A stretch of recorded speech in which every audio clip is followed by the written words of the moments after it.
You have been exposed to reality once again. Welcome to Russell and Hunter's The Brewmance. My name is Rob Hunter. Mike Russell's still off, which I really love because Mike's enjoying vacation. Like I usually enjoy vacation. If you listen to Russell and Hunter, that was always the running joke. If you listen to me at any point in my radio career, you know I always take my days off because they don't pay you to not take your days off. It's one of those weird misnomers. So in my KFYI days, I had 4 weeks vacation, which meant one thing. They were paid vacation. No, no, no. I was paid for 48 weeks of work spread out over 52 weeks. That's how it works. That's the game. You got to take your vacation day. So I appreciate that Mike Russell is taking his. Today, what we're going to talk about is two things. And I apologize. I tried to pull some video and I had some technological difficulties. One is going to involve your favorites, Dr. Anthony Fauci, and some revelations about not only Fauci, not only some pandemic policies, but the amount of money scientists at the National Institutes of Health are making. And you will see clearly the conflict of interest. And you will see clearly why they in government, in high positions, have just ruined all trust. And then you're going to get a little snippet of Joseph Robinette Biden, the president of the United States, making a sudden change of position regarding the southern border and why. This is the wake-up call America needs. Grizz, what's happening? Good to see you. David, good to see you as well. My man Greg, what's happening? Rhonda, please don't forget to say hi in the chat. The chat is open. We want your takes, your opinions, your questions, because this is an interactive show here on Russell and Hunter, much more so than we could be on the radio. So let's start with Dr. Fauci here. I'm going to see if I can pull this off on the fly here, at least to give you the headline for, now, this isn't a good headline, so I'm not going to bother with that. But I did see a headline earlier, and this headline was Fauci admits the 6-foot social distancing rule was made up. Made up. But of course, we all knew that. It wasn't based on science. They didn't do any, what do you call those, randomized trials to try to get everybody to work it out. No, no, no, no. This is all manufactured and made up to make it seem like the government experts were in control, but they were not. Hi, Mom. I see you there. Hi, Kim. And I see Rhonda on there twice, which I love about Rhonda because she comes on the Facebook and comes on the YouTube, trying to work that algorithm out for us so that we can have rational conversations. In fact, this is funny, and you'll get this. This is the challenge that we're up against. I was listening to an interview. It's a bit of a sidebar. And the interview was talking about social media, what we're all on right now in one way or another, whether it is YouTube, whether it's Facebook, whether you're watching us on X, whether you're hanging out on the gram. The algorithms are designed around the 7 deadly sins. And what were we taught about those 7 deadly sins? Greed being one of them. They're not good for us. That's why they're called the 7 deadly sins, but the algorithm gets you fired up because you're pressing the button and you're getting outraged about every single thing. And that's one of the things I noticed steadily increase in the 25 years I was a talk radio show host. The anger, the outrage. Sure, it was always the case that some people were angry about the state of Washington, D.C., the state of our politics, the state of our politicians. Some people were. And then it became more people and more people. And as social media started to get integrated into our conversations, the conversations got nastier. And now, both sides out here calling each other names. And I don't like that. I'm not a fan. It's not productive because all it does is create a bigger divide in this country, which creates a bigger divide to try to heal. And if we're convinced that the other side, whatever side we're on, and that opposite side are horrible human beings, we're kind of screwing ourselves because they are still people. They still live in this country. They still vote. And just because they don't agree with you or me about functionality of government, us calling them names isn't going to change the policies.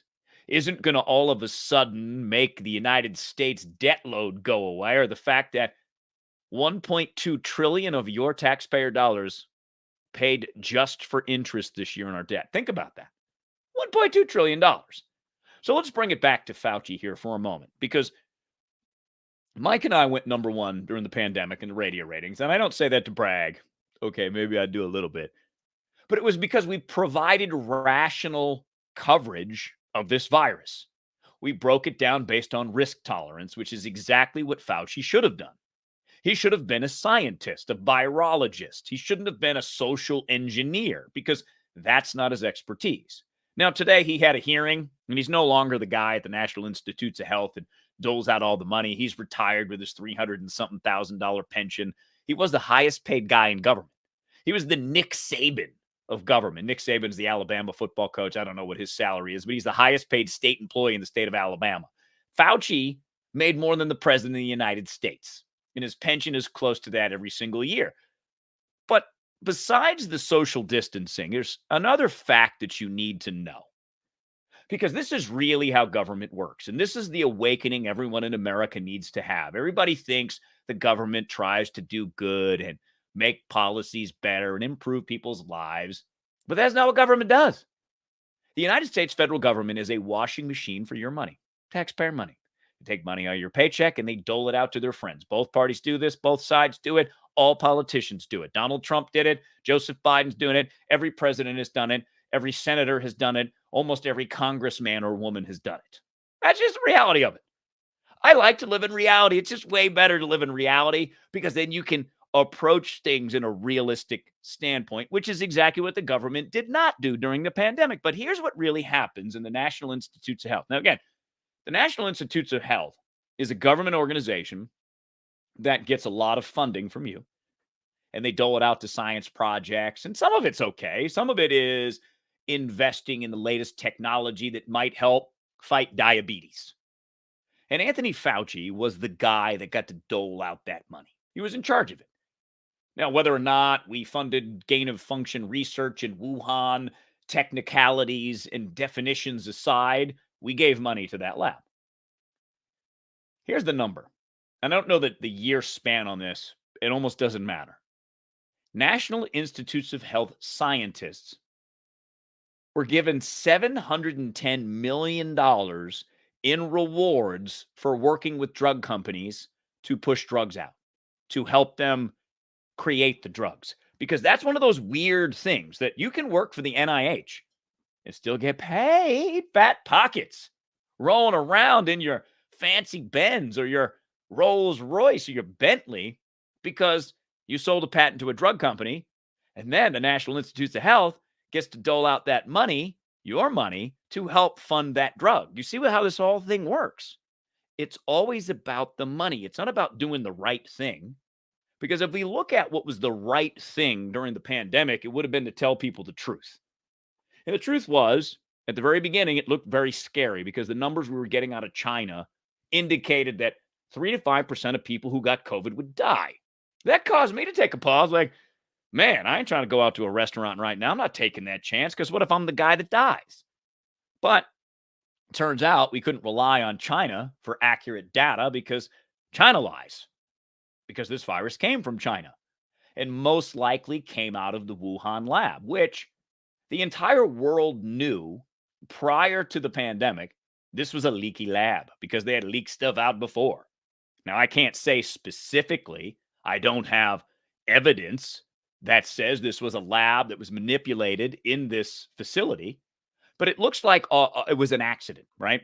Gain of function research, some scientists messing around with some stuff, and boop, they do something, and the people that do it get sick. And the people that do it, they get sick. They're like, all right, just go home. How bad is it going to be? Well, then the whole world got infected one way or another, because that's the way viruses work. So this is the thing that they always cover up. China, for example, doesn't want people to know that, yeah, we were messing around with viruses, bat coronaviruses in a lab. Oops. Sorry, guys. But we all know the truth. We all know that that's probably what happened. And we say that because how many years has it been? What was it? March of 2020. So what are we now? June of 2024. Still haven't found that source animal. Hmm. And I remember this. Typically, when there's a new virus like this that spreads, they find the source animal typically about 8 months in. Okay. We're many months removed. So we can assume that it came out of this lab. And we can assume that without facts because we know that China erased all the facts because that's what they do. And that's what the United States government also does because the politicians, the scientists at the National Institutes of Health, like Anthony Fauci, who dole out money to projects like this around the world, they don't want to be held accountable because they worry about their reputations more than they worry about you. Because imagine the truth came out and we knew for certain in May of 2020 that this was a lab leak, that this was a human created virus that spread all around the world. And it was, at least in part, a lab funded by United States taxpayer dollars. Well, you would have been a lot more ticked off than you are now. And you would have called for changes. And maybe people would have gone to jail or at least got fired. But it's a big protective bubble when it comes to your money. And that's the sad reality of American politics. And the sad reality is staring us all in the face. It's just that most of us are not courageous enough to deal in the truth because the truth is hard and the truth requires you to think differently about who to vote for and how your government functions. And ain't nobody got time for that. We're out here trying to live our lives. And I get that too. But the pandemic and the coverage of it in my sphere, in the media sphere, which just mirrored mostly the NIH is ridiculous policies. Let's use the 6-foot example. And sometimes you still go out in stores. You guys still see these when you go to the store and there's still the sticker that's been on the floor for the last 4 years reminding you to stay 6 feet apart. On its surface level, I'm not a scientist, I'm not a virologist, but it just seems stupid. But people believed it because we still had to go out, had to grocery shop. And I remember like that first time you go in there and you got to wear the mask and you're feeling all weird and you're like, this is strange. But we did it and complied. And now the reality is everybody got COVID anyways. So none of the measures the National Institutes of Health or the CDC put in place mattered.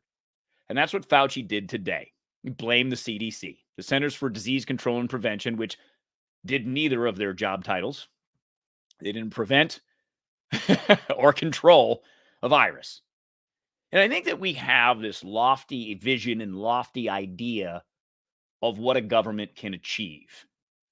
But if you really look at the achievements of this country, is it really stemming from government or is it stemming from us, businesses, individuals, innovators? Yeah, sure. Government has a few wins in there, but over the course of since 1789, it's not a lot.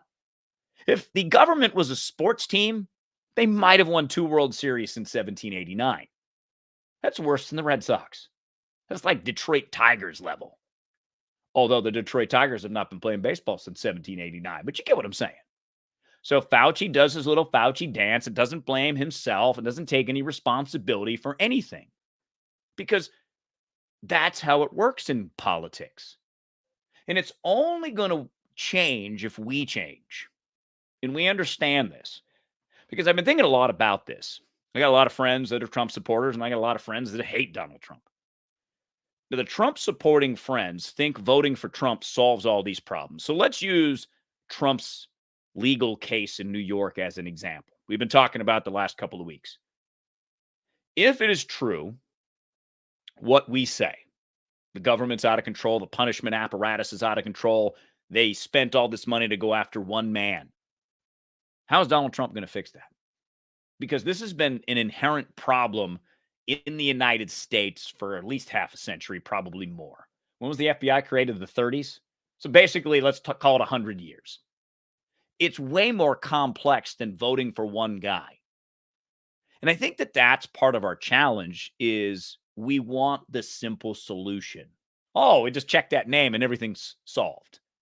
Not really. Now, there'll be some probably benefits, right? Economically, if Republicans win, the tax cuts get extended. The tax cuts are what is keeping this economy moving. It is essential to do that, to allow you to keep more of your money because you spend it in different ways than the government does. And it's a very good system because it actually brought more revenue, these 2017 tax cuts, to the federal government. So people that support bigger government, people that support the idea that government solves problems, should support this tax cut, but it doesn't work that way because it's politics. And you got to have a bad guy, and the bad guys are the rich people, the people that, oh my God, they don't pay income taxes. Yeah, because rich people don't rely on incomes. They have stocks and dividends and fancy things that are taxed at different rates, but we need those because we all have 401ks or some version of a retirement plan that needs stocks to go up. And I'll compare it the other way. I found this to be hilarious too. I was talking to Congressman David Schweikert recently. That's my boy. And full disclosure, I actually am helping him put up yard signs. So I do that because David's a friend, but I also do that because it's imperative to have David go back to Congress because he is one of the few people willing to tell us the truth. And because I want to get involved and do more. So if that's one little small thing that I can do, I'm going to do it. Because I realize it's going to take efforts like that in order to wake people up. In efforts like this. And you guys are all here, and it's absolutely lovely and stunning to see you. Because I care, I'm passionate, you care, you're passionate, Mike cares, he's passionate. I'm just tired of the status quo. I'm tired of doing the same things over and over again, hoping it will change. It won't, and I can attest to that in my own life.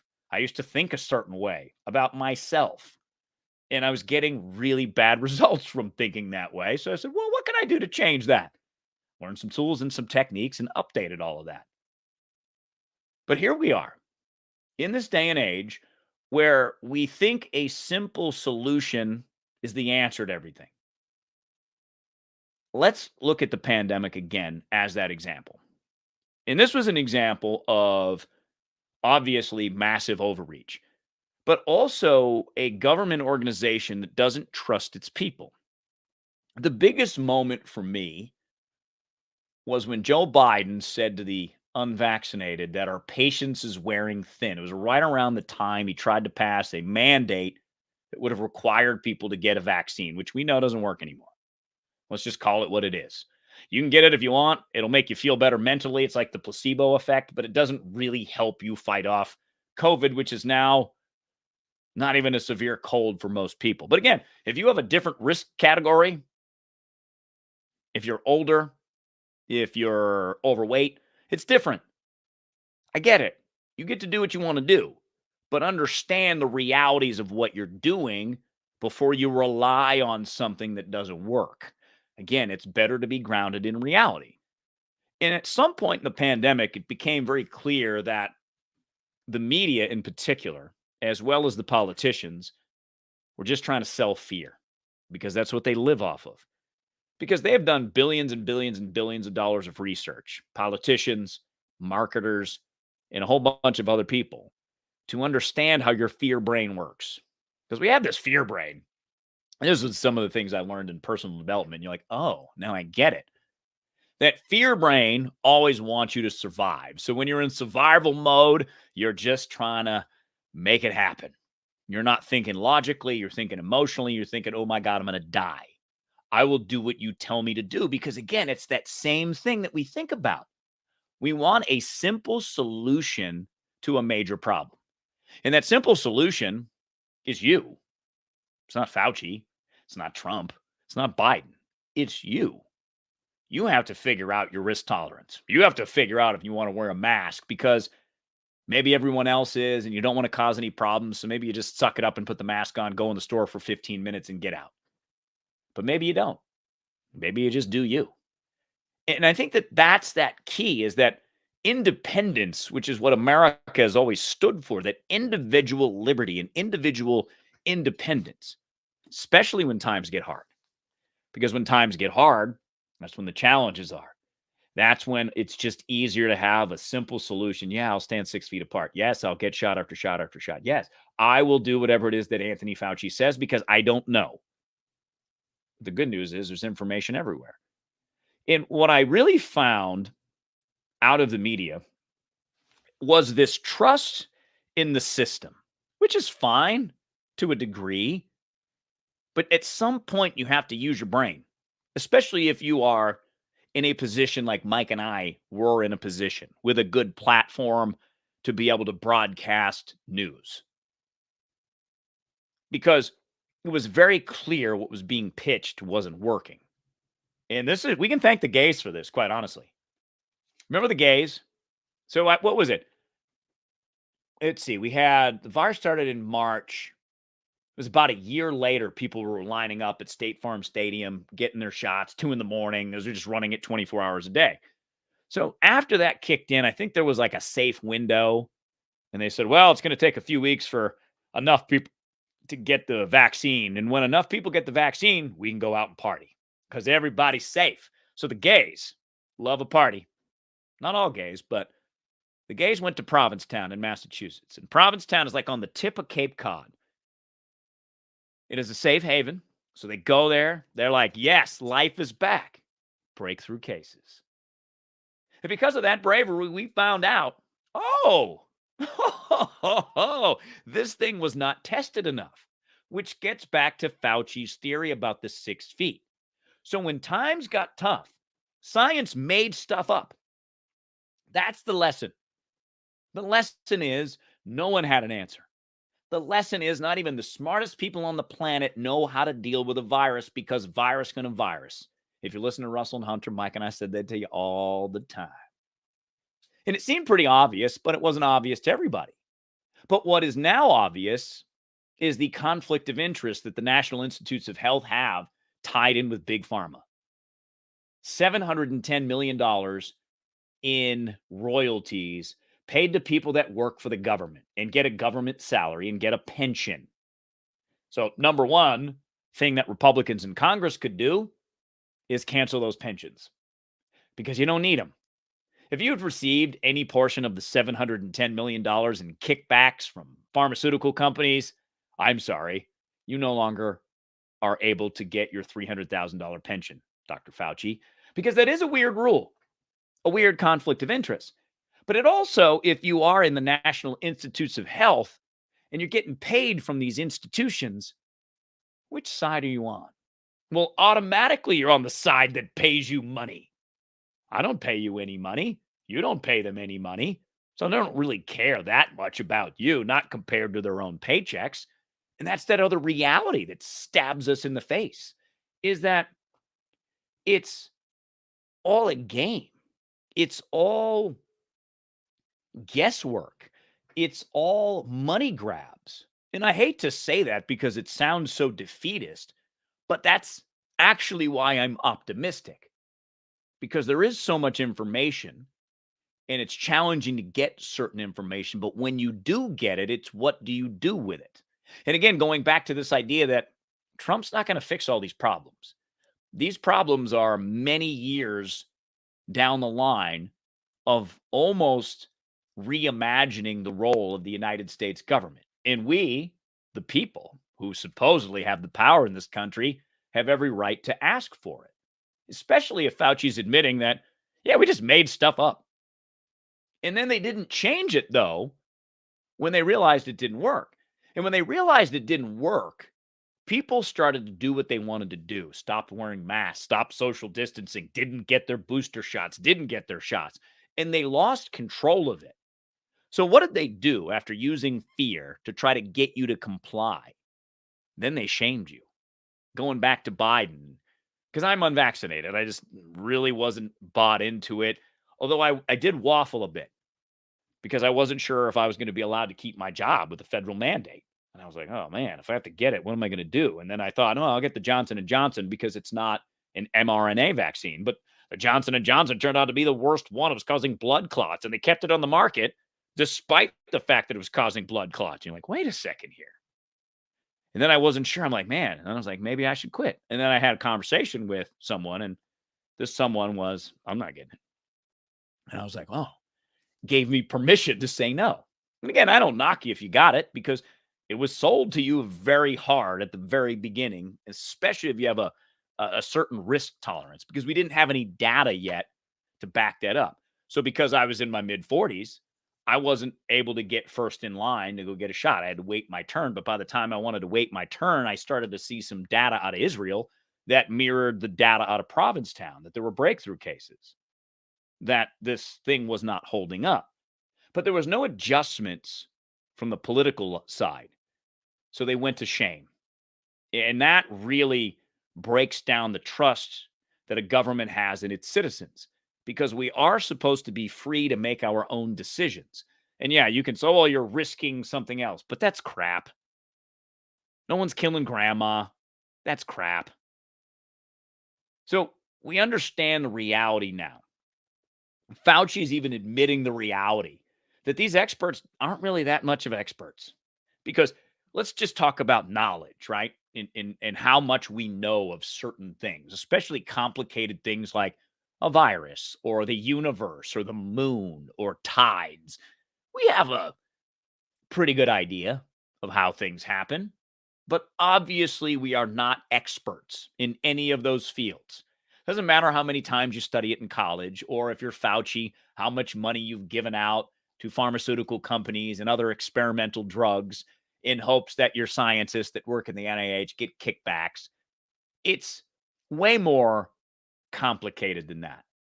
The human mind at this point can only perceive so much. And it's okay to understand that. And it sucks that some people died because of this, but that's also reality, isn't it? And living in reality means you cannot control other people's choices and what they do, but you can control yours. So you can figure out your own risk tolerance. If you didn't want to go out to eat because you didn't want to get COVID, perfect. And I did it sparingly. I went out, but I kind of picked and choose where I would go and how I would sit. And then it became a game to me because I was trying not to get COVID. I was like, yeah, I made it 2.5 years. It didn't get COVID. I was like, thought I was going to be like super supreme immune guy. Nope. But, I was knocked out for like 3 days and that was fine. It was okay for me. And again, that's how reality kicked in. Is reality is always reality. You can't argue with reality. Like Schweikert would say, math always wins. So the point in bringing all of this up, again, is about raising awareness. And now it is being admitted of what you already knew, that this is a system that doesn't work. But let's talk about this trust for a second, because that to me is the bigger issue here. Because in order to have a good relationship, you have to have trust. You just do, right? Mrs. H, Lady Bromance. We got a trust going on. That's how the relationship works. We can communicate about things openly and honestly, built on trust. My mom's here. I trust my mom. Grizz, I know I trust you. Rhonda, Lynn, I trust you guys. Greg Meekin, though, I don't know, man. Not so sure about you. I kid. David, you guys are all here with us, right? And the trust is built on the truth. And it's built on if you do something wrong, you own up to that, admit that you did something wrong, you got something wrong, and you figure out how to move on. Because I think we're all forgiving people, especially given the circumstances of a pandemic that we're all trying to navigate. We're all trying not to get COVID. We're all trying to live a great life. So I understand all those things. I understand exactly where we're at. And I understand that if this system does not change, if this trust system is not rebuilt, I'm just going to live my life. And that's okay too. I don't know if I'm going to go Henry David Thoreau and go live on a pond and write a book about it or anything like that. But I have unplugged a lot from this because of this trust issue. And because I don't find enough people that actually want to change it. I find a ton of people that want to complain about it and want to call Fauci names and want to call Trump names. But what good does that do except massage our own egos and our own emotions? If we're being real, right? We're being real about it. So I've detached my emotions from politics, detached my outrage because I spent my younger years outraged at it. I spent my 20s ranting and raving on radio stations. I lived in New Orleans. Maybe you know that. It was my first big job that I got. Not my first opportunity, but it was the first time my name was on a talk show, and I loved it. And I knew I was a 25-year-old taking on a city of New Orleans that is corrupt, that is violent, has a horrible education system, and I was so motivated to try to help change that place. But there's a system in place that makes money off of it. And you don't realize that as a kid. You think at 25 years old, man, if we just had people wake up, it would change. It's not just a wake up. It's not just voting for a candidate expecting everything to be solved. It's actually restructuring the entire system. It's challenging, it's difficult, but there's always people who benefit from it. Go back to the NIH, $710 million. That is a massive benefit. So, of course, they're going to sell you fear. Of course, they're going to tell you they're experts because there's a lot at stake for them, not just monetarily. Fauci, Dr. Anthony Fauci's gotten the Presidential Medal of Freedom. It's like one of the highest honors you can get in this country. George W. Bush gave him that way before the pandemic. So Fauci was a well-regarded scientist, virologist, one of the best in the world. So it made sense that he ran this department, National Institutes of Health.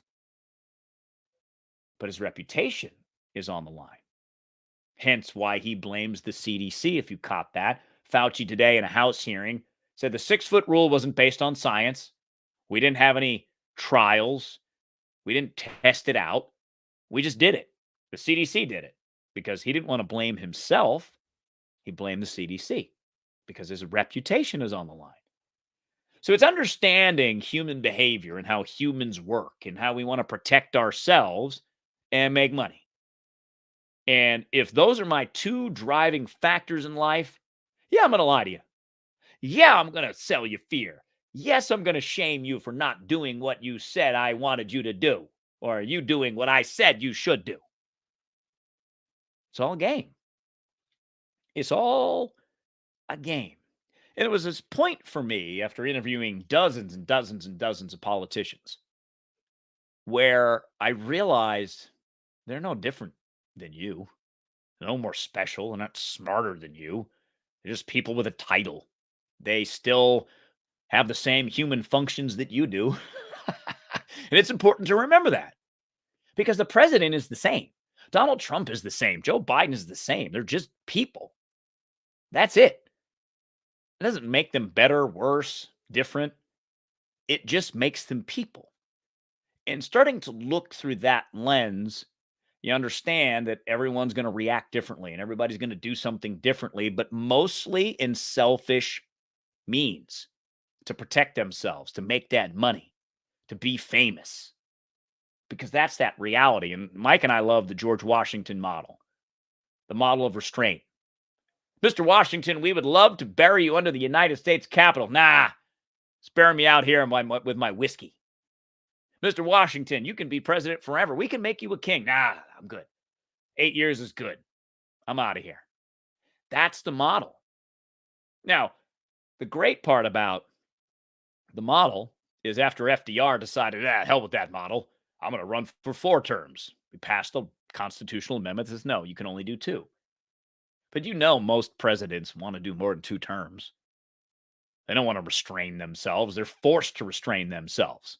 I would rather it be voluntary restrainment, but obviously humans are going to human. People know people. Mrs. H says that all the time. And that's what we deal with here. The National Institutes of Health, made up of a bunch of people with a bunch of selfish motivations who continue those selfish motivations. It's just that simple, but that complex.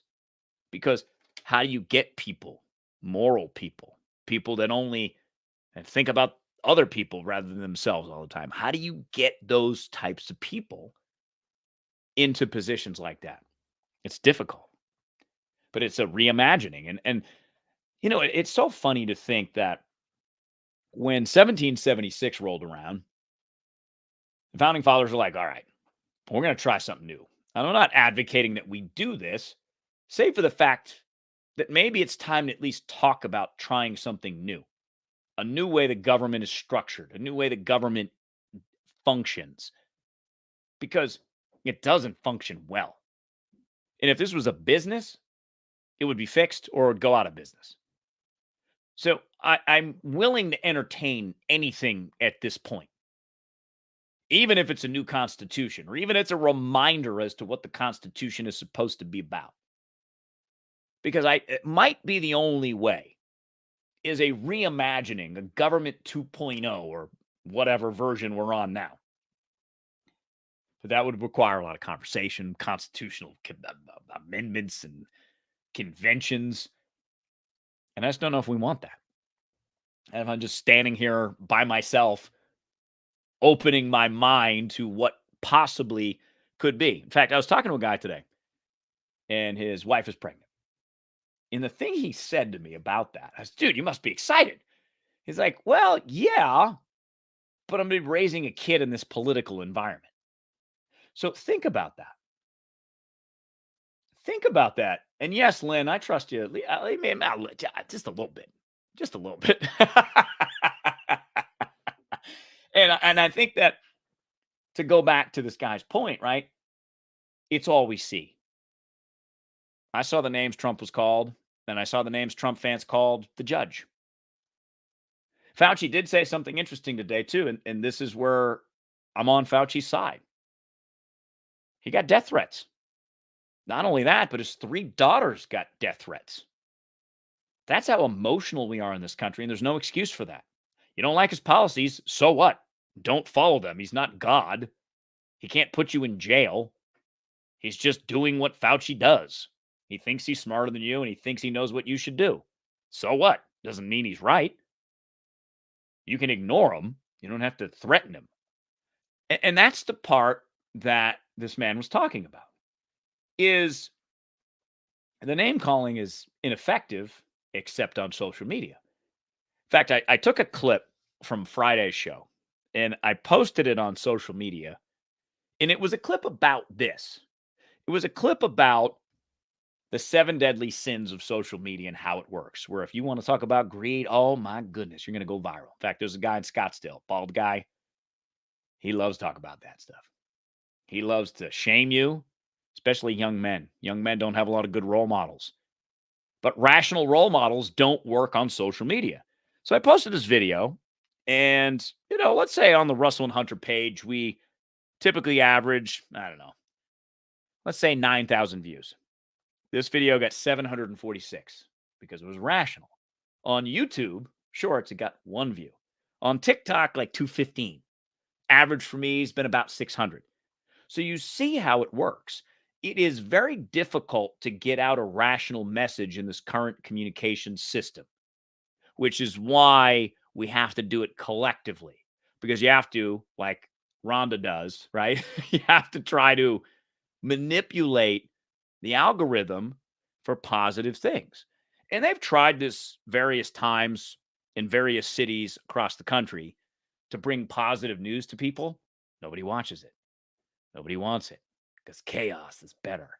Being outraged is better. Being angry, oh my goodness. But it's not really better because you can't control anything you're angry about. So why get angry about it? Something is happening 3,000 miles away from you, and you're like, oh my God, that makes me mad. Why? Why give it that energy? And this is this big realization of our individual roles. It's unplugging from this ecosystem. It doesn't mean turning off your Instagram or turning off your Facebook. It just means really honing in on how you feel about certain things you see on the socials or the way it makes you think on the socials, because that's what you're ultimately in control of. Thank you to the Stoics. By the way, the Stoics, what was that? 2,000 years ago, maybe more than that? Marcus Aurelius. They gave us the handbook on what you can control and what you can't. So we've had this knowledge for thousands of years, how your mind works, how that survival brain works that taps into 2,000 years ago when you were walking around in the forest and you weren't sure it was going to eat you. You weren't sure what you could eat off the tree. I'm like, is that poisonous? So of course you're on edge all the time as that initial human. But that kept us alive. That fear instinct is what brought us to the modern technological age. But it doesn't apply anymore. Because if you compare even 1,000 years ago. Oh my goodness. Everything is so violent. No, it's not. Not compared to 1,000 years ago. Hell, New York City. I confess, I love New York City. I would go to New York City anytime. You want to invite me to New York? I'm going. I love that place. I heard Trump say it the other day. New York has become increasingly violent. No, it hasn't. It's fear. The 80s and the 90s in New York, there were like 2,500 homicides every year. Crack was everywhere. People dying on the streets every single day. It ain't like that no more. It's not like that right now. Yeah, was it worse than it was 4 years ago? Yeah, okay, probably. But it wasn't worse than it was 30 years ago. So it is all a matter of perspective, and it's all a matter of how people, politicians on both sides, tap into that fear brain that you have to try to get you to react. So let's go to Joe Biden for a second, because we're already ticked off about the National Institutes of Health. And again, I'm not ticked off about it. I realize the reality of it. And this is another thing to understand how politics works. And you get this because you're here. You wouldn't hang out with us if you didn't get this. But this is something that you can talk to your friends about, especially the ones that don't really like politics, because President Joseph Robinette Biden has decided to put a stop on asylum claims of people coming into the United States. Now, you might clap and cheer for that, but you see the obviousness of it because it's June. We've got elections coming up. More people are starting to pay attention. So naturally, Biden's going to shift his policy after letting 11 million people into the country. And I saw Blake Masters sign. Blake Masters, who ran for Senate in Arizona, he lost to Mark Kelly, which is terrible. It was a terrible decision by Arizona voters. But we went with the safe choice because we always go with the safe choice. But Blake Masters is now running for Congress in the 3rd district here in the state of Arizona. And it's a district that is currently represented by Debbie Lesko. Debbie Lesko apparently doesn't want to go back to Washington, D.C., doesn't like it. So she's running for county supervisor. So this has created an open seat. And the primary's coming up, in a little over a month, 2 months? End of July, maybe? Early August? And the ballots will start going out soon. I think the ballots go out in a month, mail-in ballots. So Blake Masters running for Congressional District 3. I saw a sign today when I was going to the gym. What did it say? Deport illegals now. Deport illegals now. Deport illegals now. 3 times on the sign. His other sign says, pro-Trump, pro-Trump, pro-Trump. But then Abe Hamida, who ran for Attorney General in the state of Arizona, lost by 280 votes. His sign says Trump endorsed. So you see what this game is. But that's the funny thing. Deport illegals now, which again, the word illegals is not used as often as it used to be, trying to get attention. Yeah, that's my number one issue. I can't believe it. Which is exactly why Joe Biden today reversed his policy. After letting people into the country for 3.5 years, I'm going to stop it now because it's an election time. And I'm going to get some headlines saying this. So it's all manipulative, the entire process. Both sides trying to manipulate you for a vote. So this is the funny thing about it. So if you are a person that drives by that Blake Masters sign, and I'm going to challenge you a little bit if this is your issue. If you're a single issue voter and you see that and you're like, yes, that's part of the problem. Because Blake Masters in Congress ain't going to do nothing about it. He's a Republican, if he wins, of 435 members of Congress that have no appetite for changing the immigration system. None whatsoever. So if Trump wins, Republicans win the Senate and the House, you might be able to do that. Trump says he's going to deport a bunch of illegal immigrants, but who knows if that's true? Who knows if he's going to be able to pull that off? Who knows if he's going to be able to bring out the National Guard to help? Because that is such a massive effort, a costly effort, that it's difficult to do. Again, just living in reality here. It sounds good and looks good on a poster, but there are how many other issues that matter? How many other issues that need to be dealt with other than just that? Because for Blake Masters, and I've interviewed Blake many times. I liked Blake. His background is fascinating. Not a politician. He thinks differently. He has some innovative ideas, but it didn't really work in the Senate race. And I tried to get him to talk about those when we interviewed him on Russell and Hunter. And he had good explanations. And I thought he'd bring a good energy to the Senate. I certainly don't care for Mark Kelly because he's, like Biden, he's absent. But I see this tactic and I'm like, dude, now you're just becoming like everybody else. You just want to win. You're not standing on principle. You're just trying to stick to this, because another thing Masters did is he had a text message with Abe Hamada, who he's running against in this district in the primary. And Abe Hamada called some voters crazies. So naturally, Blake Masters, trying to win an election, betrays that trust and leaks that to the press. So the media gets to run the story that Abe Hamada, who's endorsed by Trump, called Trump voters crazies.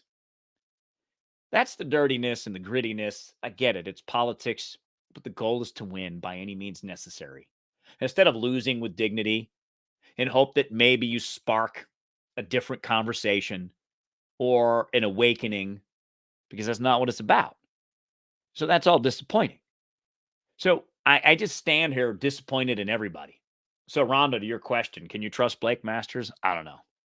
I thought you could, but he's just becoming like every other politician and just wannabe. And I noticed this. I said this to my wife yesterday. We were driving to Scottsdale to hang out with some friends, and I just see all these old names running for office. County supervisor, there's 4 or 5 former politicians who have decent name recognition that are running for county supervisor. Who wants to be a county supervisor? Apparently, a lot of people. Debbie Lesko, because she didn't want to go to D.C., so I get it. She still wants to serve. Okay, that's fair trade. Michelle Ugenti-Rita, remember that name? Republican from Scottsdale. Got in trouble in the state legislature, involved in some type of sex scandal. Well, she's running for county supervisor. Frank Milstead, who used to run the Department of, the DPS here, the Department of Public Safety in Arizona. He's running for sheriff, Maricopa County. And it's like, man, it's all the same people, just doing it again. And that is frustrating, because when you have the same people, you get the same results. And I get it. We've maybe tried to get different people in here, but the challenge on the Republican side is it's basically whoever Trump picks. And Trump picks people are going to be loyal to him, not challenge him. Trump picks people that he likes, and he puts them into place. And then it's enough in the primary to get through it.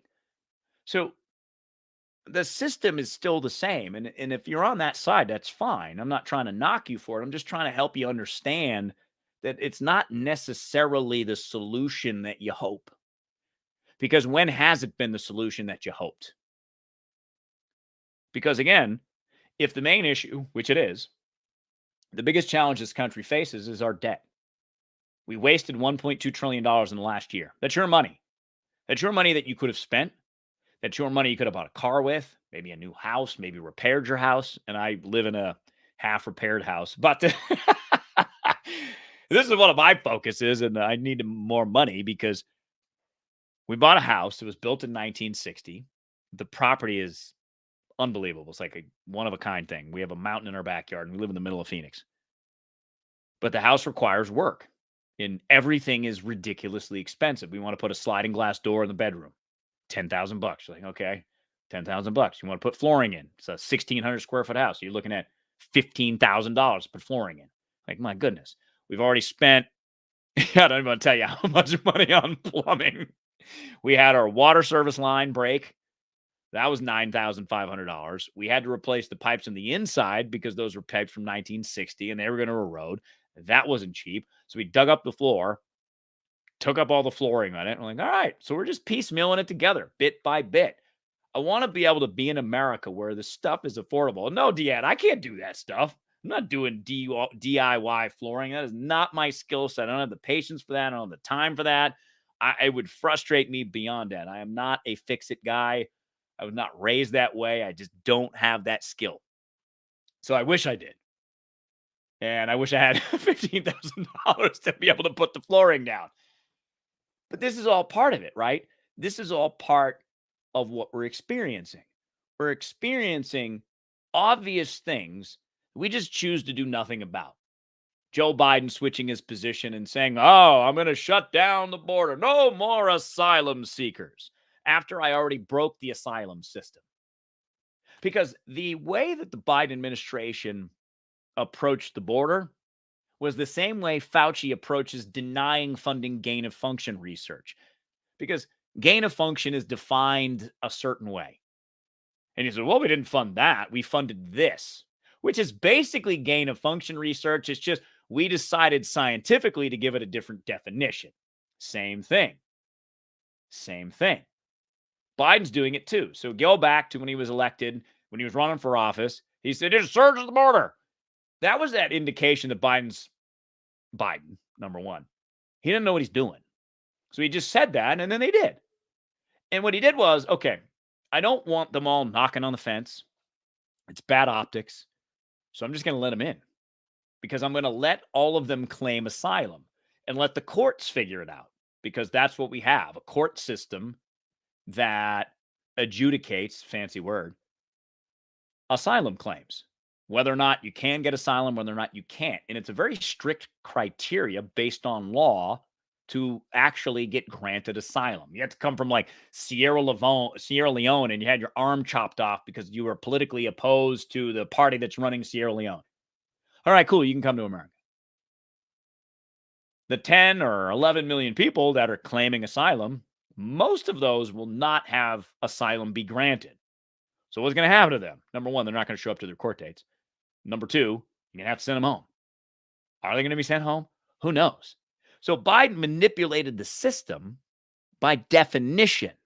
So instead of it being illegal border crossers or not being here legally, they're now here legally because they're claiming asylum. It's just a clever trick, as obvious as the day is long, which is why now that it doesn't poll well, because people are like, bruh, you broke the immigration system and it's horrible.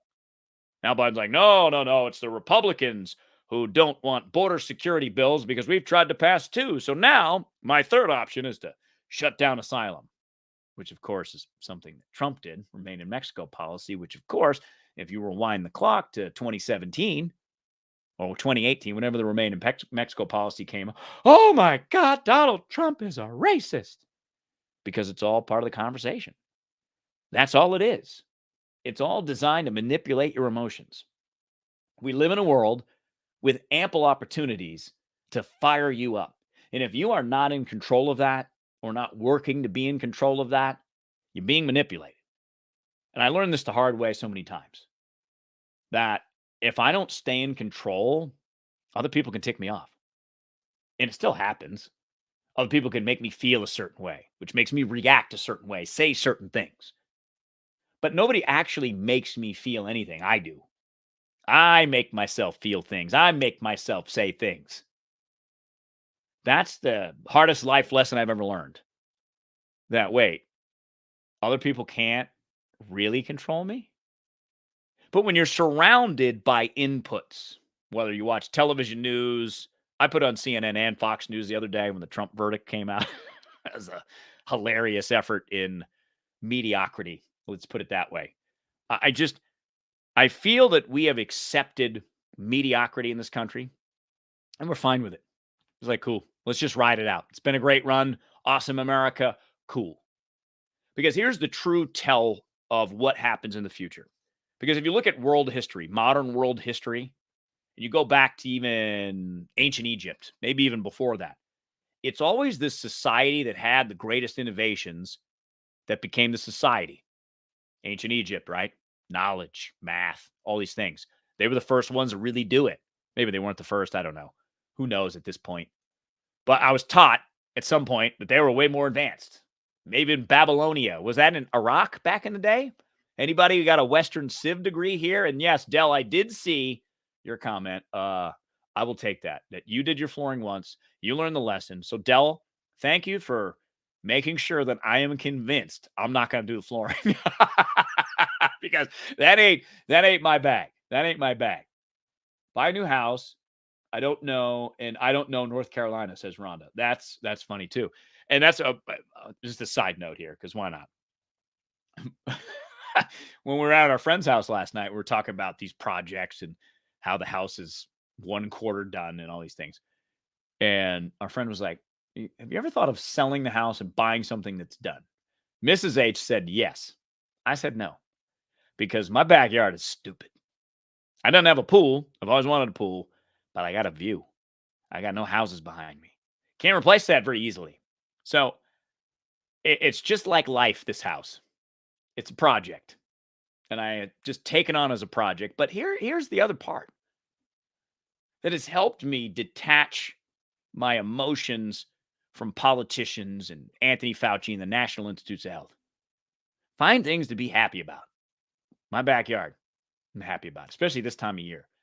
So here in the desert, if you're not from the desert, around this time, the quails have babies. And the babies are so cute. They're like this little big. We have a little water dish in the backyard, and they come in and beep, beep, beep, beep, beep, beep, and they go swimming in the little water dish. That makes me happy. So it takes me out of all these things, and I just watch the birds for a little bit. I know that sounds nerdy, but it's a better way to live, in my opinion. In that realization that we get to talk about these things in a different way that hopefully serves this country. Because I go back to what I said about Memorial Day. Memorial Day is not something every May to just raise a glass and say thank you to those that sacrifice. They sacrificed for us. So our duty to them is to make sure this country doesn't suck. And right now it sucks in lots of different ways. Politically, it sucks. Economically, it sucks. Inflation sucks. Everything stinks right now. But it's that apathy about it that bothers me the most.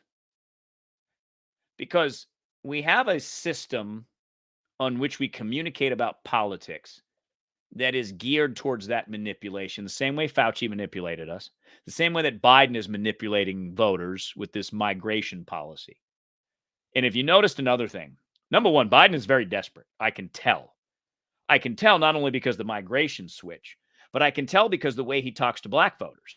Yeah, Biden all of a sudden popped up and he's trying to do the black thing again. He went to Morehouse College and just placated black people again and again and again and again. And this is another thing I just never understand. The willingness on our part to be lied to be placated to. Because that's all it is. It is a distraction from major problems. Because the major problem now with immigration is how do you solve it? You have 11 million people. Not easily solved. You had a court process that can't handle 11 million people. You have an asylum court process that's already backed up. You have a legal immigration system that is already massively backed up. If I remember correctly, and this may be wrong, it may be outdated information, there are people who have been applying for citizenship in the United States, not even that, just to get a green card to come here legally from Mexico. Some of those claims go back to 98. So how many years is that? 26. Canada is not 26, but it's like 2011. It is right. Rhonda, you're exactly right. It is a logistical nightmare, but it covers up the problem. So this is the pattern of America. Create a big problem, hide big problem, later generations solve it. So now we have 11 million people that have no legal status technically. And that's on top of the other 11 million people or so that we think live here outside of the system. And again, not every one of those people wants to be part of the system. When Ronald Reagan gave asylum in 86, like 1/3 or something like that came forward like, yeah, I want to be a citizen. So again, we're misreading the situation that all these people from all over the world want to become American citizens and go through that process and get an American passport. Many of them don't care. They just want to live a simple life, get a job, make a little money, and maybe send money home to the family. We don't have to give everyone citizenship. We don't have to have a one-size-fits-all solution to every problem, but it's a problem. And we vote for this. And we kick and scream, and we kick and scream, and we kick and scream, but we don't do anything about it. So, in some ways, going back to Memorial Day, it is our responsibility, our honor, our duty to those that paid the ultimate sacrifice to stop screwing this place up, to stop messing around, to start fixing things so that politicians cannot hide problems anymore, like the debt. I'll just sweep it under the rug. We'll just talk about Donald Trump ad nauseum all day, every day, and distract everybody from real problems. I'll give you another reason why Joe Biden is desperate. And you have to think about this. This is actually really fascinating. I think Joe Biden's going to lose to a convicted felon. I don't think that conviction will be upheld. The way that they did it legally is very dubious and very unconstitutional. And I only mean that, and it's not because I like Donald Trump. I have many issues with Donald Trump. I have many issues with Joe Biden. I have many issues with every Republican and every Democrat, maybe except a couple. I say that because I counted the number of text messages that Joe Biden sent out in his team to fundraise since Trump's verdict. It was, I think, 7 as of last night, and 2 more came in today. That's 9.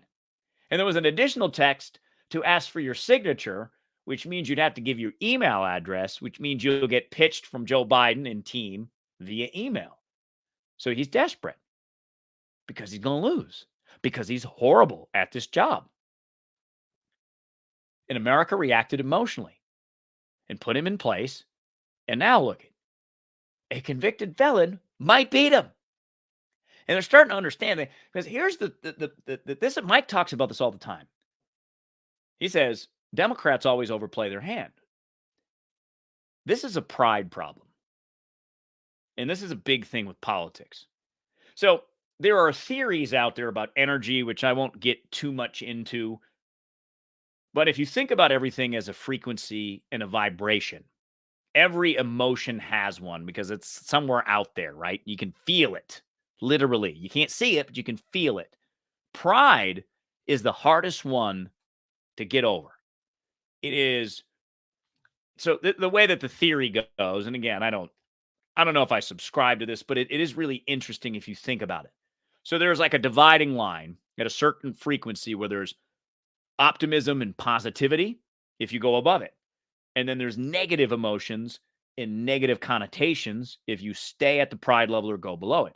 Pride is right before you get to the positive emotions, the optimism. Pride is there as a blockage. This is Joe Biden's biggest folly. It always has been. Because let's be honest, Joe Biden's not that talented. I don't mean to disparage him. He's just not. That's a fact. But he's prideful because he lived in a state where he only had to get like 100,000 votes to be a senator. And again, politicians know we love easy choices. We love the name you know. And what's that movie? Eddie Murphy's in it. The Gentleman? Is that what it's called? No, it's not The Gentleman. Where he's like, Jeff Johnson, the name you know, although he's not the original Jeff Johnson. The original Jeff Johnson died, but he just happens to have the same name. So it's like, it's the name you know. We love that. We love easy choices. We love Mark Kelly versus Blake Masters. We didn't know Mark Kelly. And he's an astronaut. Cool. Well, what does an astronaut have to do with policy, with governing, with being a senator? Zero. But we're easily impressed. We're always easily impressed. So yeah, we click that little name. And that's pride, right? For us. But for Biden, the pride is not stepping aside because the polling numbers are terrible. Because I'm pretty sure there's probably 10 Democrats that could beat Trump. But not Biden. Because he's terrible. Nobody feels good. Nobody's excited about Joe Biden. I actually, when I was out putting up signs for Congressman Schweikert, I saw 2 Biden signs. And they were across the street from each other. Only 2 Biden signs I've seen. I've seen plenty of Trump flags. I've seen other politicians. I've only seen 2 Biden signs in my neighborhood. And, I'm probably in a mixed neighborhood because this district that I live in is a Democrat plus 2 district. So there are more Democrats, 2 percentage points, more Democrats than Republicans. But there's not a ton of Biden signs up because no one's fired up about Biden. But his pride won't allow him to step aside because he's all about his legacy. That's all he cares about. Same thing Fauci, right? I care about my reputation. I don't want to be, I was president for 4 years and I was too old to continue and too bad at it. And I don't want to lose to Trump. So he's in this weird, tricky place where he thought the numbers would come around because he thought America would say, Trump is bad. Just wait till closer to the election. Trump is bad. And now with the felony conviction, you're going to hear that a billion times. And it's a smart play. And it might work, but it doesn't seem to be working. And the desperation for Biden comes in because he has the Trump money. Because Trump raised $53 million after the verdict, in the 24 hours after the verdict. So Biden sends out 9 text messages because he's prideful. So he has to think about that. His legacy is going to be, at least in Phoenix, 26% inflation. So what you bought, $100 worth of stuff in 2020, it's $126 now to buy the same stuff. That's inflation. You see it everywhere. Gas prices have been $4 a gallon in the valley for how long? Ever, it seems like. This is a moment for America, for you, for me, to really plan our future, not just in November, because one of them is going to win in November. It's going to be Biden, it's going to be Trump, unless the Democrats somehow pop the Biden bubble at the convention and nominate someone else. Doubtful, because that's not quite how politics works. But 2028 is going to matter because the reality is it's Trump or Biden. The reality is half the country is going to be pissed off. Might be our half, might be their half. But then what? Do we want 4 more years of being pissed off? Do we want 8 more years of being pissed off? Because I don't think it's going to come to blows. I don't think that's the reality of it. Because I don't know that there's an appetite for that. I hope there's not. But we have to find other ways to communicate. We have to beat the system. We have to encourage other people to run for office, to put up yard signs, to have different conversations. I know I say this all the time, but as of now, it's the best solution I can come up with. Because I'm tired. I'm tired of saying the same things for 25 years. Another reason why I didn't want to do talk radio anymore. It's saying the same things over and over again. Biden's old. Oh, look, Biden stumbled on stage again. Okay. Happens all the time. What's to be annoyed about it? We voted for him. He's there. Whether we voted for him or not, he's the president.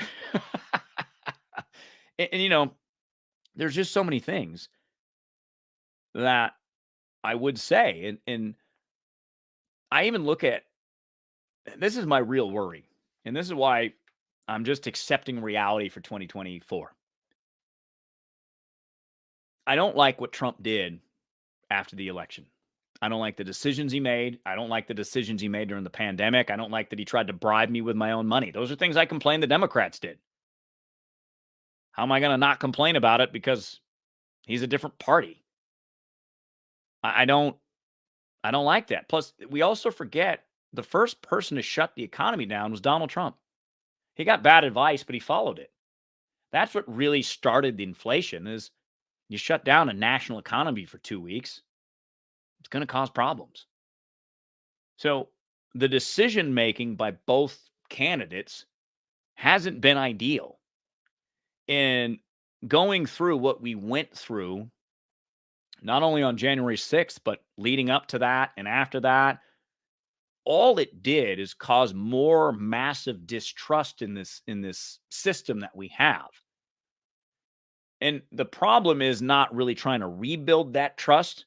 It's becoming more forceful on the sides. So the Democrats are very forceful about what they want and that their way of life is the only way of life. But so are the Republicans, that our way of life is the only way of life. Abortion's a perfect example. I know this is a sensitive issue, but I'm the weird guy that believes in freedom. And what I ultimately define freedom is less laws because morals are tricky. Not everybody has the same morals. Not everybody should have the same morals. We should have varying degrees, various discussions, and there should be less laws. Just because I don't like something doesn't mean it should be illegal. Just because I'm not going to do something doesn't mean someone else should do it. Because we ultimately have many different belief systems in this country that we whittled down to two. And those two are not healthy for either of us, any of us. They're not healthy for the sides because at this point, many of them are bordering dictatorial. That I'm right, I get to determine what freedom you have, you don't. That's not what America is. And if we continue down this path and we continue to accept it, what do we have to give up? Because I've stuck to my belief about freedom because as I started to study, read, and understand politics, that's what I was told as a kid. That's what the Constitution stands up for. That's what the Declaration of Independence says. The whole reason for it is that we need more individual freedom. And we have a system where we don't fully believe in freedom. We only believe in our freedom or our way of life, and we want laws to reflect that. But that's why we don't like each other. That's why we call each other names. It's okay to be different. It's okay that New York City is different than Phoenix. It's okay that Miami is different from Denver.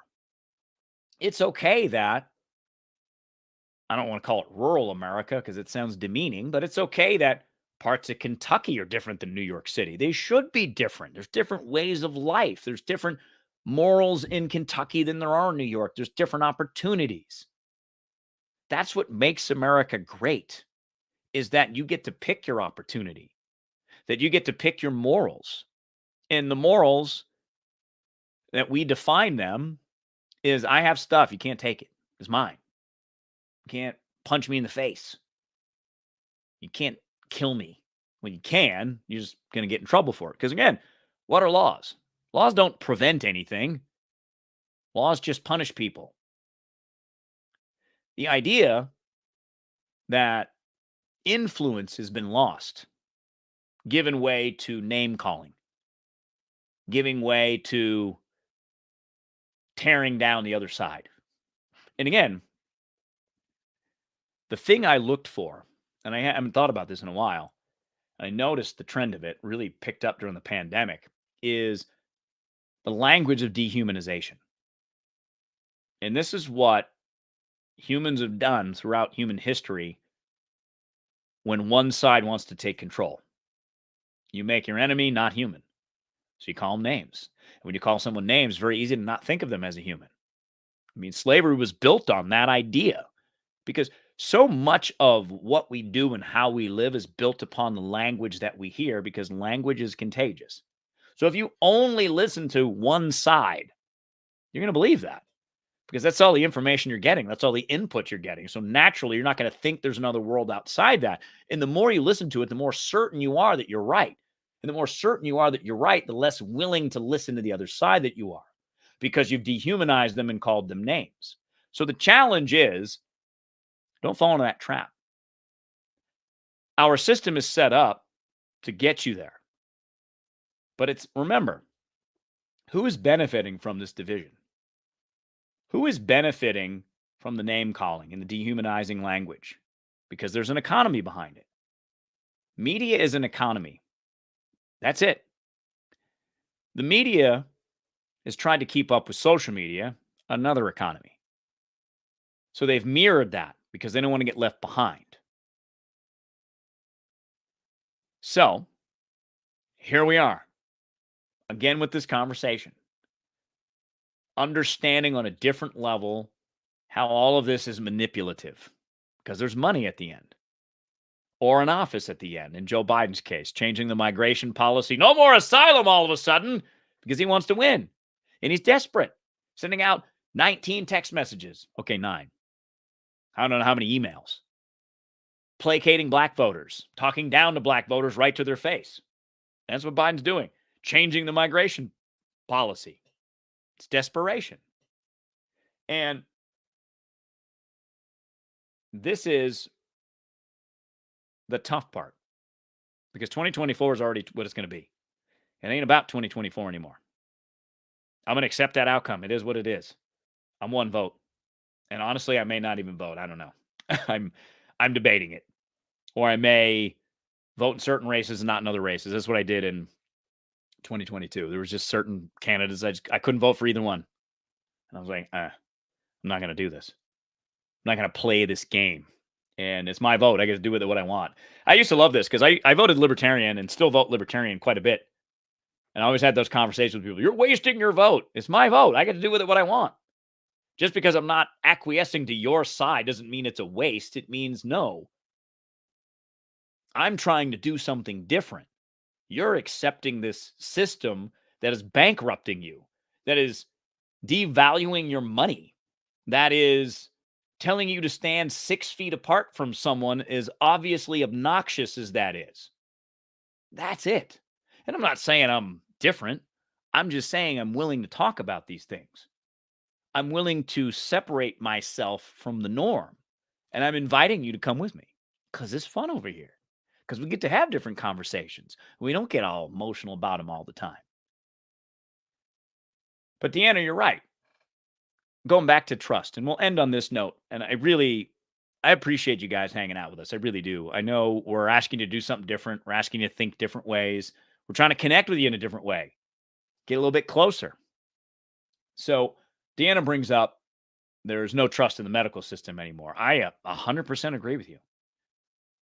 I went to a general practitioner, and I love that he told me this. I've said this before. He said, as doctors, most of what we do is guesswork. I love how honest he was because I understood something in that moment. That I'm in charge of my health. So I don't know how many friends you have that have had medical issues that are unsolved. I got a friend, one of my best friends, who has had a tough go with her back for 15 years. She's been to, I don't know how many doctors, a dozen. No one can figure it out. No one can solve the problem. And you see that all the time, misdiagnoses. Again, going back to what my doctor said, most of what we do is guesswork because we're all different. But we created a system where we took the different part about us as individuals out in search of easy solutions. And sometimes it is. Sometimes you get the flu, you take your Z-Pack, a couple days later, start to feel a little bit better. There are some obvious things, but then there's not so obvious things. Some people's backs work this way. Some people's work other ways. Some people have this and some people have that. Plus, there's a whole bunch of stuff we just don't even know about how the human body works. In fact, there's more we don't know than we do know. And it's just keeping that all in mind and being okay with expertise not being as expertise as you thought. But Deanna, I would ask, because I've asked myself this question, is my whole goal is to try to stay out of the medical system as long as I can. So what can I do? What decisions can I make to be healthier? And I don't make all the greatest eating decisions ever, but I slowly try to work on it. I go to the gym. I started lifting weights about 6 months ago, something I've never done, but it's a new challenge because I understand what you're saying, Deanna, that it is a system that doesn't really deserve your trust right now because there's money behind it. And there's a funny thing that happens to money. Money clouds a lot of things. Morals, doing the right thing. Because you heard all those stories about the pandemic and how doctors and hospitals got paid way more by the government if it was a COVID deal. It was like triple the normal rate. And check this out. Here's a stat for you. I don't know if you know this. 70% of all medical spending is government spending, which means you pay for it. That's why it's our biggest expense. That's why it's the largest driver of debt. Because no one wants to say to people, Get healthy because it's mean. No, but not being healthy is costly to the entire country. 5% of the population is 50% of medical spending. And there are some severe cases, and sometimes it's not because of people's choices. Sometimes people are born with certain conditions. So I understand that, but that's not everybody. But we've become so unwilling to have tough conversations in this country, so unwilling to face the truth. And the only way to rebuild trust is to be truthful. Deanna, you're exactly right about that. If the medical industry came out and said, yeah, we make a lot of money. But it's weird because so many hospitals don't have a lot of money. And just, I don't know how those places are run. I don't know the inner workings of them, but it just doesn't seem to make sense. But for a system that got a lot wrong during the pandemic and made a lot of money, a little mea culpa would go a long way. And I think that that would be the same thing. I've always advocated this for Trump. If he came out and he said, look, the country sucks. President Biden just ain't cutting it. They put the entire, and I'm going to be Trump here for a second. They put the entire government against me. And they've convicted me with a felon, which will get overturned because I will explain it to you. The felony conviction, there was no felony charged in this case. The jury got to decide a felony, which is not how it works. It's not how our legal system works. We don't have 12 random people that just get to decide what the crimes are. But I'll tell you, America, I learned quite a bit in my 4 years as president, and I learned quite a bit in my 4 years not as president.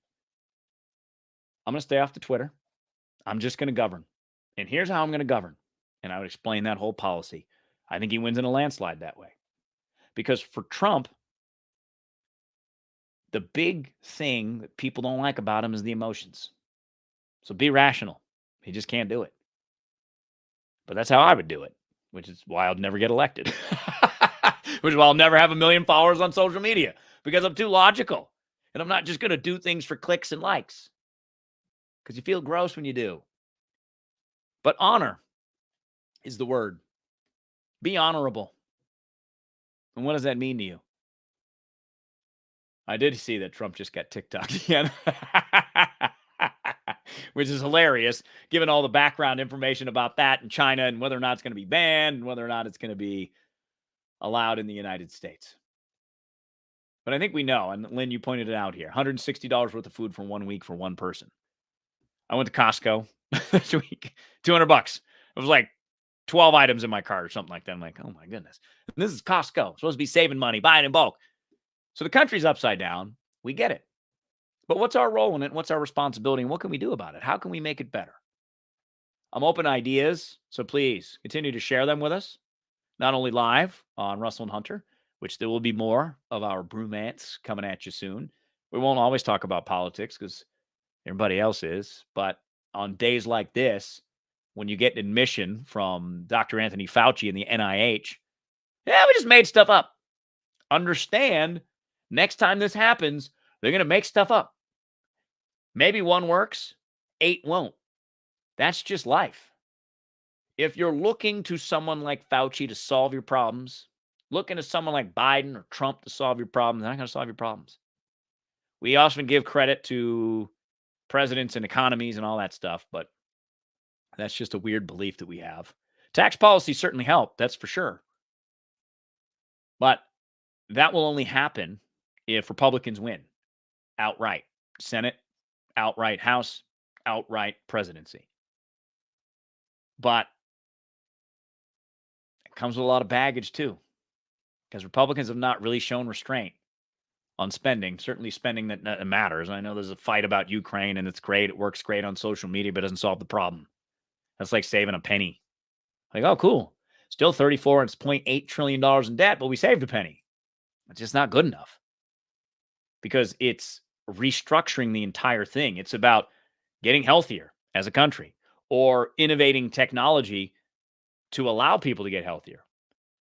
Because there are new drugs coming out, which again, I'm not a big pill pusher, but if it saves us money and you want to go on a pill, hey, man, you're free to do so. Me, I'm going to work my butt off in the gym to try to get healthy. That's cool. But not everybody's going to do that. It's reality. But there are laws that block innovation. Why? Rhonda, you put it in here. All those money signs. So you got hospitals on the take, doctors on the take. They're all making money, driving fancy cars, living life high on the hog. If you have some innovative technology that comes in, then now I have to compete. So they don't want it to be made legal because they stand to lose. So because they stand to lose and they have money, they spend money on lobbying. They fund political campaigns. Politicians don't care. They just want to go back to Washington, D.C. They don't really care if it helps you or not. It's all a game designed around your money, which means you have the power, which means we get to do stuff. We get to have conversations if we want to.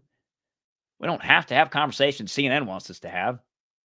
That's not how you stay informed anymore. So many other ways. DC sewer, Lynn. That's just that. I don't know if I had a theme song, Lynn. I don't even know what it would be. It would probably be no. You're talking up the wrong mountain.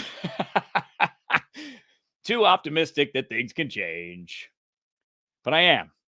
And I always am. The problem is we usually wait too long before we want to change. And knowing how painful waiting too long is in my own life, I know how painful it will be in this country. Inflation will be the least of our concerns. So, on that note, I'm going to get out of here. I believe Mike Russell comes back from his vacation tomorrow, but I'm not 100% certain. So, stay tuned. Hang out. Have a good time. Continue the conversation. Send us messages. Let us know what you're thinking.